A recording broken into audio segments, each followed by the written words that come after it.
Le Coran est la parole d'Allah subhanahu wa ta'ala. Et le livre d'Allah est le meilleur livre envoyé sur cette terre. Il est nécessaire à l'épanouissement du croyant et l'accompagne à chaque instant de sa vie. Il est le printemps des cœurs, la nourriture de l'âme. Il est donc essentiel de s'y attacher le plus possible, s'y référer, le lire, le mémoriser et surtout l'appliquer. Et cela afin de bénéficier de ces innombrables bienfaits par la grâce d'Allah subhanahu wa ta'ala.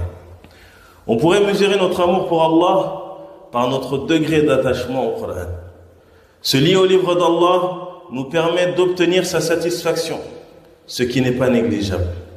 Si on est aimé du Créateur, des cieux et de la terre, du détenteur de toutes choses, que pouvons-nous espérer de plus?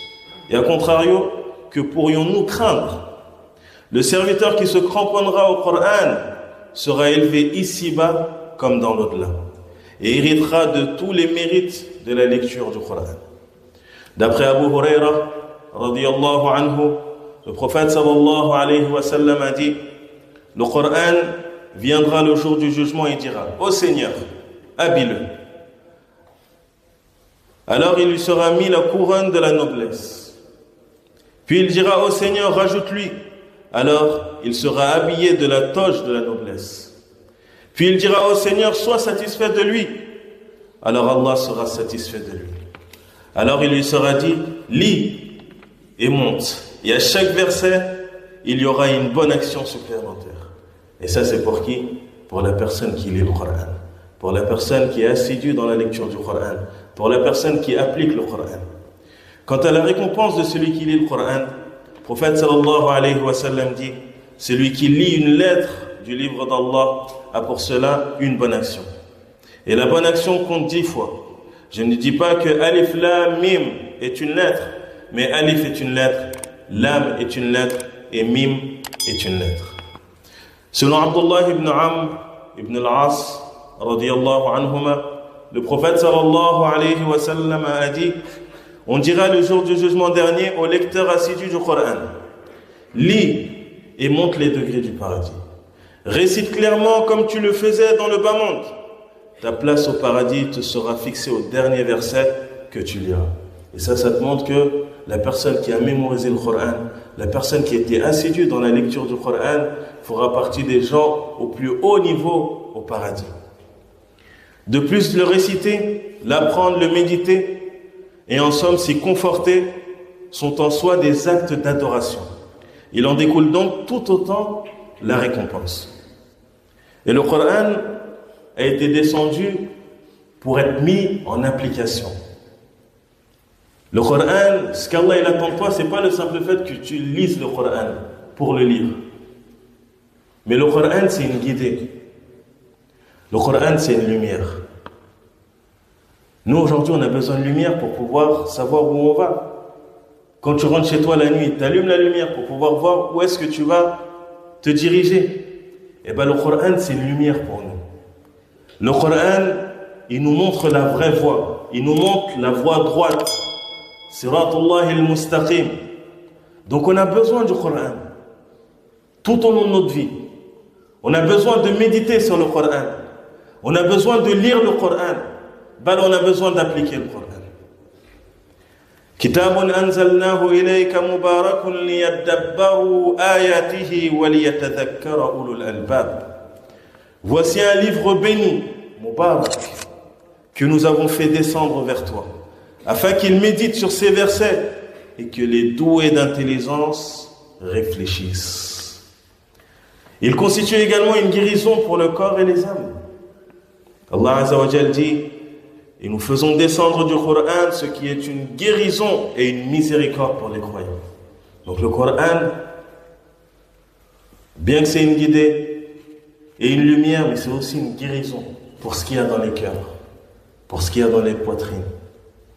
Le cœur, il a besoin de ce Coran. L'âme a besoin de ce Coran. De même, il sera un intercesseur en faveur du lecteur assidu lors de la résurrection. Lire, mémoriser et méditer le Coran est l'une des adorations qui contribue le plus à nous rapprocher d'Allah subhanahu wa ta'ala. Par ailleurs, comme Allah Azza wa Jal est immensément juste, que l'on excelle ou non dans la récitation du Coran, il ne faut pas désespérer. Il y aura une récompense pour tous à hauteur de ses efforts. Le prophète sallallahu alayhi wa sallam dit: celui qui récite le Coran parfaitement est avec les généreux anges, et celui qui le lit avec difficulté a 2 récompenses. Une récompense pour la lecture et une autre récompense pour l'effort qu'il a fait, malgré que cela est difficile pour lui. Le Coran intercédera le jour de la résurrection. Abu Umama radiyallahu anhu rapporte: j'ai entendu le prophète sallallahu alayhi wa sallam dire: lisez le Coran, car il viendra le jour de la résurrection comme intercesseur pour les siens. Et on sait qu'il y aura des intercessions. Il y aura plusieurs sortes d'intercessions. Tu auras des intercessions pour la personne qui a mérité de rentrer en enfer, pour qu'elle n'y rentre pas. Il y aura des intercessions pour des personnes qui sont rentrées en enfer, pour qu'elles puissent en sortir. Il y aura des intercessions pour des personnes qui vont rentrer au paradis et pour pouvoir les élever au paradis. Donc il y a plusieurs sortes d'intercessions. Et le Coran fera partie des intercesseurs Yawm al-Qiyamah, de ceux qui vont intercéder pour les musulmans.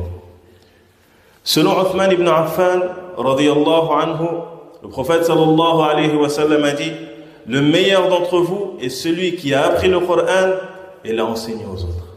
Le meilleur. Le prophète sallallahu alayhi wa sallam, il dit: le meilleur d'entre vous, le meilleur, c'est qui? Celui qui a appris le Coran. Et après l'avoir appris, l'a enseigné aux autres. D'après Buraïda, radiyallahu anhu, le prophète sallallahu alayhi wa sallam a dit: celui qui lit le Coran, l'apprend et le met en pratique, ses parents seront vêtus le jour de la résurrection d'une couronne de lumière. Sa lumière sera comparable à celle du soleil. Et ils seront vêtus d'habits qui valent plus que la vie d'ici-bas. Ils vont dire: qu'est-ce qui nous vaut d'être habillés comme cela? Il leur sera répondu: parce que votre enfant a appris le Coran. Parce que votre enfant a appris le Coran. Donc de par le fait que ton fils il apprenne le Coran, Yawm al-Qiyamah, ça sera un privilège pour toi. On va t'habiller de vêtements qui sont meilleurs que toute cette vie d'ici-bas et ce qu'elle contient. Et tu seras habillé d'une couronne qui sera faite de lumière. Pourquoi? Parce que tu as appris le Coran là. Parce que ton enfant a appris le Coran. Pourquoi ce privilège? Car ton enfant a mémorisé le Coran. D'après Al-Bara ibn Azib, radiyallahu anhu, le prophète sallallahu alayhi wa sallam a dit: embellissez le Coran avec vos voix, car certes la belle voix lui rajoute en beauté. Quand tu lis le Coran, tu le psalmodies. Tu essaies de le lire avec la plus belle des voix que tu peux. Et quand on dit ça, il ne faut pas rentrer dans l'exagération, comme on l'entend aujourd'hui. Il y a certaines personnes qui récitent le Coran, bien qu'il soit connu, mais ils le récitent d'une manière qui ressemble à la musique. Il fait ressembler le Coran à de la musique. Le Coran, c'est pas de la musique. Quand tu récites le Coran, tu le récites pas comme tu chantes de la musique, comme les musiciens font. Ça, les savants, ils mettent en garde contre cela. Ça, c'est pas le but du Coran. De réciter le Coran avec des tout ça, ça fait pas partie du Coran. Et le Coran, il n'est pas descendu de cette manière-là au prophète sallallahu alayhi wa sallam. Tu dois embellir la voix, naam. Tu embellis la voix, pourquoi? Parce que ça rajoute de la beauté au Coran. Mais ne pas rentrer dans l'exagération dans cela. Et le Coran, c'est quelque chose qu'on a besoin. Tous les jours. Tous les jours, tu te dois d'avoir ton wird. Soit tu lis un juz, tu lis la moitié d'un juz, tu lis quelques pages du Coran. Mais fais en sorte que tous les jours, tu as une part du Coran. Que dans ta vie, tous les jours, tu as une part du Coran que tu lis tous les jours. Ça, c'est important. Le musulman, il ne vit pas sans le Coran. Et tu t'étonnes d'être malheureux dans ta vie, d'avoir des problèmes, de ne pas te sentir bien. Mais quand tu médites sur ta personne et sur ta situation, tu vois que tu es loin du Coran. Tu es loin du rappel d'Allah. Donc tu ne peux être que malheureux. Donc on revient au Coran. Et on le voit pendant Ramadan. Pendant Ramadan, notre foi elle augmente. Pendant Ramadan, on a des facilités à faire des choses. Il y a de la baraka dans le temps. Pourquoi? Parce qu'on a renoué avec le Coran. Mais le problème, c'est qu'après Ramadan, on délaisse. Après Ramadan, on reprend les péchés qu'on commettait. Après Ramadan, on s'écarte du Coran. Après Ramadan, on ne lit plus le Coran. Après Ramadan, on range le Coran sur l'étagère. C'est pas pour ça que le Coran a été descendu. Le Coran, c'est pas un embellissement pour les maisons. Il n'a pas été descendu pour que tu l'accroches au mur. Le Coran, il a été descendu pour que tu le lises, pour que tu médites sur le Coran, pour que le Coran te montre le droit chemin. Ça, c'est le but du Coran. Et le Coran aussi, il y a une compréhension à avoir du Coran. Il y a une interprétation à avoir du Coran. Le prophète sallallahu alayhi wa sallam nous dit: je vous ai laissé deux choses. Vous ne vous égarerez pas tant que vous serez accrochés à ces deux choses-là. Il a dit le livre d'Allah et ma sunna. La sunna du prophète, c'est sa tradition. Et parmi la sunna du prophète sallallahu alayhi wa sallam, parmi le rôle de la sunna du prophète, c'est d'interpréter le Coran. Donc le prophète sallallahu alayhi wa sallam nous a expliqué le Coran. Donc nous, il faut qu'on revienne au livre de tafsir, au livre qui explique le Coran, car il y a une explication du Coran. Quand tu vas lire l'explication, tu vas savoir pourquoi ce verset a été descendu. Quelle a été la cause de la descente de ce verset. Ce qu'il faut comprendre de ce verset. Car le Coran, il peut être interprété de plusieurs manières. Et c'est de là que vient l'égarement de ceux qui se sont égarés en se basant sur le Coran. Car ils ont une mauvaise interprétation du Coran, car justement ils ne sont pas revenus à l'interprétation qu'avait le prophète sallallahu alayhi wa sallam et les pieux prédécesseurs du Coran. Du coup ils ont interprété le Coran d'une interprétation qui est fausse. Ils se sont égarés et ils ont égaré les gens. Donc nous on se doit de revenir à l'interprétation qu'avait le prophète sallallahu alayhi wa sallam et ses compagnons du Coran, qu'avait l'interprétation des pieux prédécesseurs. Et quand on parle des pieux prédécesseurs, on parle des 3 ou des 4 premières générations après le prophète sallallahu alayhi wa sallam. Eux, ils ont compris le Coran. Bishahadat al-Rasoul sallallahu alayhi wa sallam. Car le prophète a témoigné de cela. Que les meilleurs de cette communauté, c'est sa génération. Celle qui est venue après, celle qui est venue après. Et Ar-Rawi, celui qui rapporte le hadith, il dit, je ne sais pas s'il a cité encore une fois ou pas. Après sa génération, est-ce qu'il a cité 2 fois ou 3 fois? Donc les 3 premières ou les 4 premières générations.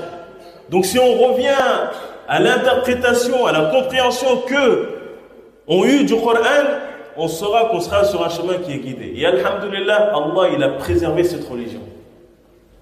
Allah il a préservé cette religion.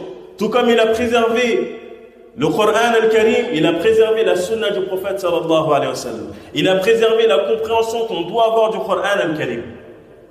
Et ça c'est dans les livres, bifadlillah tabaraka wa ta'ala. Donc on revient au Coran. Qu'on revienne à l'explication du Coran, qu'on médite sur le Coran et qu'on mette en application le Coran, et de par cela, on atteindra le bonheur ici-bas avant de l'atteindre. Yawm al-Qiyamah, qu'Allah Azza wa Jal nous facilite à revenir vers lui, qu'Allah Azza wa Jal nous facilite et nous donne une bonne compréhension du Coran, fasse qu'on s'accroche au livre d'Allah subhanahu wa ta'ala. Rabbana atina fi